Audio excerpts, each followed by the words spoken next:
You've flown before, maybe dozens of times.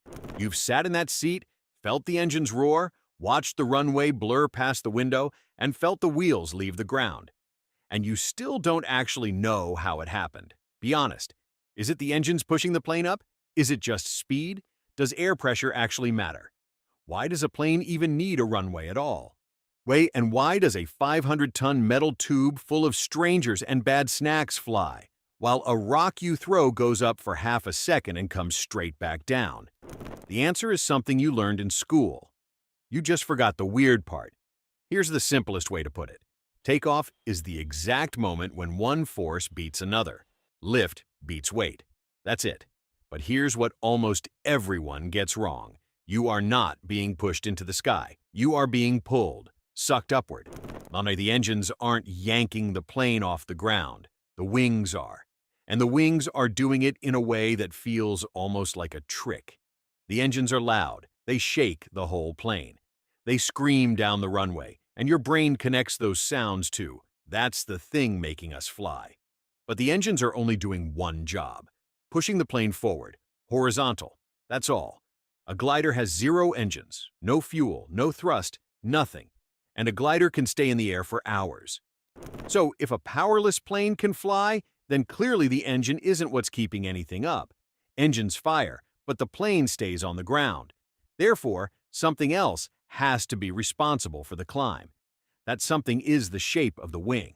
Hold your hand out of a car window. Flatten it, palm down. Nothing dramatic happens. Now tilt it slightly upward. Your hand jumps. The air catches it and yanks it skyward. You just made lift. That's the same basic thing happening on a much bigger scale every time a plane takes off. Now here's where it gets interesting. A wing isn't flat. Look at it from the side. The top surface is curved, the bottom is flatter. When air hits the front of the wing and splits, some going over, some going under, the air on top has to travel a longer path to get to the back. Longer path, same amount of time, means it has to move faster. And here's the key. Fast-moving air has lower pressure than slow-moving air. So the air above the wing is moving fast, pressure drops. The air below the wing is slower, pressure stays higher. That higher pressure below pushes up.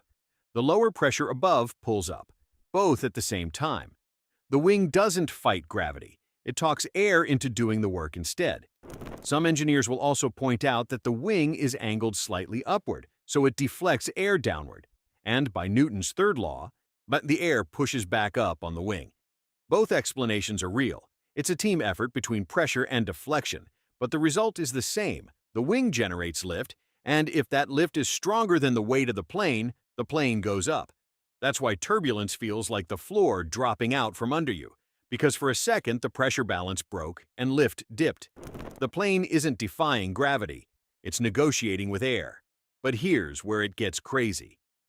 The wings can only do their job above a certain speed. Every single plane has what pilots call a rotation speed, the point where the nose lifts and the wings have built up enough lift to beat gravity. For a Boeing 747, that speed is roughly 180 miles per hour.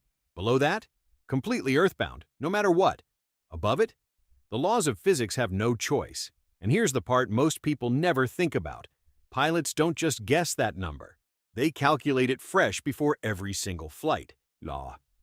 Based on the weight of the plane, the outside temperature, the altitude of the airport, and how long the runway is. A hot day makes the air thinner. Thinner air means less pressure difference across the wing, less lift. That means you need more speed to get the same result, which means you need more runway.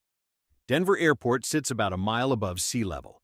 The air there is noticeably thinner than at a coastal city like Miami.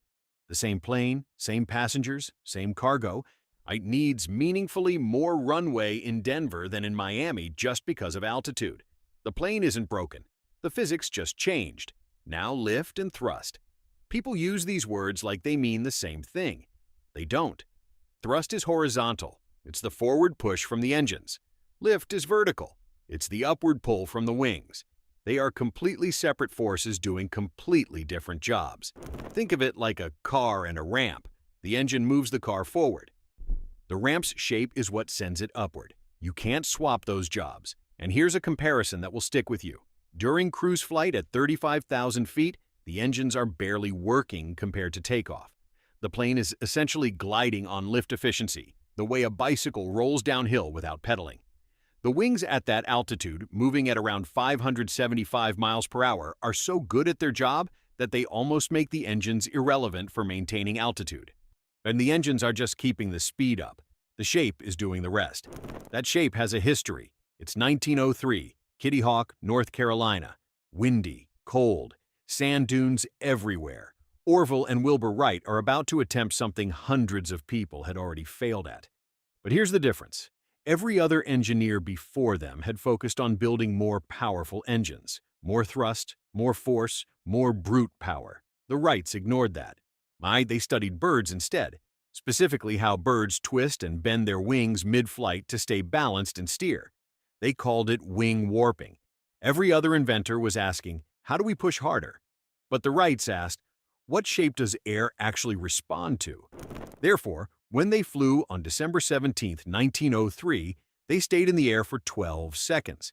Only 12 seconds, barely enough time to watch a traffic light change, but it proved the concept. The wing shape was the answer, not the engine size. Then came World War II. Engineers ran wind tunnels day and night. They tested hundreds of wing shapes, looking for the fastest, most efficient designs.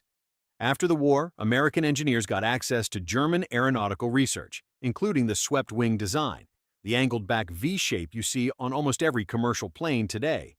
It turned out that sweeping the wings backward helped planes handle the strange air pressure effects that build up near the speed of sound.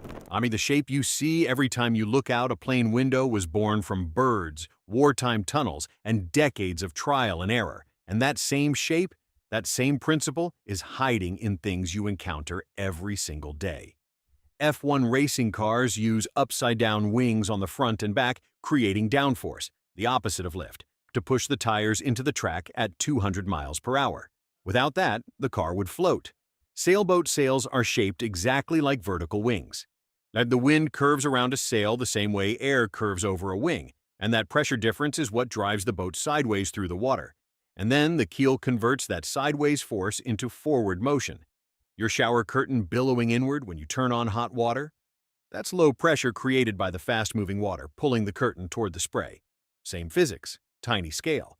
Birds do live real-time wing adjustments mid-flight, tucking their wings to dive, spreading them wide to brake, twisting feathers to steer, the most advanced airfoil system ever built, still beating anything humans have made. A curveball in baseball spins through the air and curves because spinning creates pressure differences on different sides of the ball. It's called the Magnus effect, and it's a close relative of Bernoulli's principle. Ceiling fans work because the blades are angled, mini airfoils pushing air downward. Ski jumpers lean their entire bodies forward into a wing shape to generate lift and stay in the air longer. Kites are pure lift with zero engine. Surfboard fins create sideways lift to keep the board from sliding sideways in a wave. Your car roof rack creates drag and a small amount of lift, enough to measurably hurt your fuel economy on a highway trip. Even wind instruments like trumpets and flutes are about moving air fast through tubes, creating pressure differences that produce sound. And every time your shower curtain moves, the same physics that lifts a 500-ton plane is happening in your bathroom. But lift has limits, and being honest about them matters. Ice is the enemy. When ice builds up on a wing, it changes the curved shape, the very thing that makes lift work. Even a thin layer, less than the thickness of a piece of sandpaper, can reduce lift by a significant amount. That's why you'll see planes being sprayed with bright orange de-icing fluid on winter mornings. It's not a cautious ritual. It's essential geometry maintenance. Wings also stall. And a stall isn't the engine stopping. It's the wing stopping. When a pilot pulls the nose up too steeply, the angle of the wing to the air gets too extreme. The airflow separates from the surface, and lift collapses suddenly.